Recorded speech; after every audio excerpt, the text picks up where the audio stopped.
জামাতে ফরজ নামাজ শেষে সালাম ফিরানোর পর সাথে সাথে সামষ্টিক মোনাজাত সুন্নাহ নাকি বসে বসে তাসবিহ তাহলিল পড়া সুন্নাহ একটু বুঝিয়ে বলবেন। নামাজের পরে রাসূল আকরাম সাল্লাল্লাহু আলাইহি সাল্লাম সালাম ফিরানোর পরে ইস্তিগফার পড়তেন, দোয়া পড়তেন, আল্লাহুম্মা আনতাস সালাম ওয়া মিনকাস সালাম, সূরা ইখলাস, ফালাক, নাস একবার পড়তেন, আরও বিভিন্ন দোয়া জিকির করতেন। এটা হলো সুন্নাত। কিন্তু এখন আমাদের দেশে যেটা হয়েছে রেডিমেড মোনাজাত। রেডিমেড মোনাজাত বুঝেন তো, লেফট রাইট, ইমামের সাথে উঠা আর্মি ট্রেনিংয়ের মতো।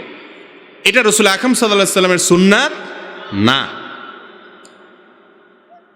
এটা নিয়ে অনেক বিশদ আলোচনা করা দরকার, এত কথা বলার সুযোগ নেই। শুধু এটুকু বলি যে এদেশের 99% মানুষ পাঁচ ওয়াক্ত নামাজের পরে রাসূল যে সমস্ত দোয়া পড়েছেন সাল্লাল্লাহু আলাইহি সাল্লাম, যে সমস্ত জিকির করেছেন, এগুলো 99% মানুষ জানে না।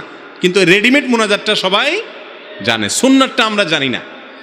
তো এই জন্য সুন্নাতটাকে প্রতিষ্ঠা করার চেষ্টা করবেন। কিন্তু তাই বলে কোনো এলাকায় সম্মিলিত মোনাজাত আগে থেকে চালু থাকলে সেখানে আবার জিহাদ ঘোষণা দিবেন না। ওলামায়ে কেরামের প্রতি শ্রদ্ধা রেখে খুব শান্তভাবে ধীরে ধীরে সুন্নাতটাকে জিন্দা করার চেষ্টা করবেন। ইনশাআল্লাহ আস্তে আস্তে গায়রে সুন্নাত এমনি কি হবে, দূর হয়ে যাবে।